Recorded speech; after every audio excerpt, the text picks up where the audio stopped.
Chile, có giống mua chi, chả có con lên đây hay lúc nào đâu. Thì một bắt tay, các cháu của nữ sư, chưa của yếu cao. Rồi chính nhá chú lấy căn hộ là. Hả? Rồi một chồng có gì, rồi một chồng lấy được đúng không?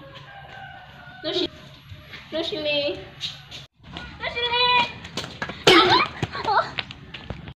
Nó Chile, cô bảo nè, là mua mua xe là tôi, dạ, rồi này hơi cô đến đông đó thôi.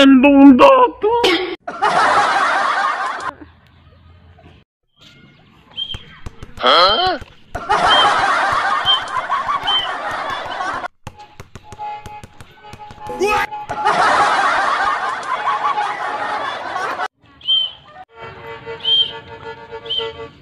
Mua cái giống mua đã chiều. Vừa tôi muốn chia nó Chile, tụi cháu cho linh po, cháu rồi Thái Lan. What? Cái này tụi nụ. Cô lo, vừa tua, nó lấy tôi trả tiền, mong có gì, tôi nên dùng cao. Đâu, chưa tôi gì, nó đâu phố lông sàn. Vừa tôi muốn chuyện, mong có gì phố lông sàn đó. Có gì chê, sẽ giờ cuốn tao. Thôi, nó chỉ lý lâu cũng là cụ thêm mà. Wow, cái gì nó Chile này, nó Chile đã tôi cơ. Hả? Mong có gì thì chắc cái này thôi một con đây. Hello. Chà, phố nhỏ tôi ngày tôi muốn cái con tôi mình nhiều là à. Nó Chile này vô lý có vô cho chọn nha, nó không đặt Thái Lan xứ nè. Ủa, vậy đỡ chỉ muốn tự tôi sẽ có bao giờ mong có gì lý tiêu. Ô lý kia. Lý có bụng có chợ nó có tại địa thì có chợ chú của sai bốn chân thì cái nó Chile. Tao mà tao có thể được cái xe tao nói á, mong có gì lý luôn. Hả? Nga tao một trăm mong có gì lý nè, thử rồi nó bây giờ. Hổ nè nè, dân chỉ mình một bắt tao lúc.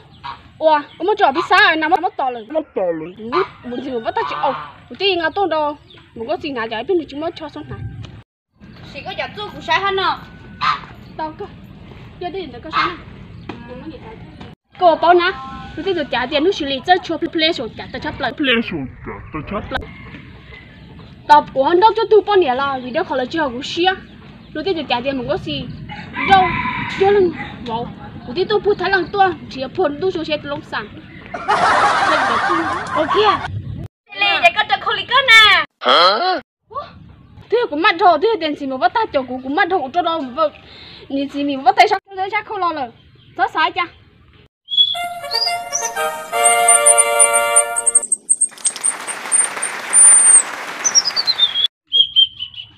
Hả?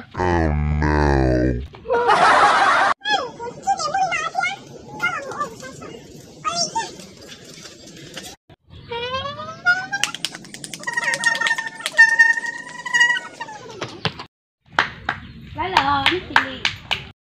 Wow, cái gì thì không có gì thế nào lo. Đi bảo đi đâu không được. Mua, tao chỉ nó học thế nào. Cô chỉ nhắm phút về nước Chile.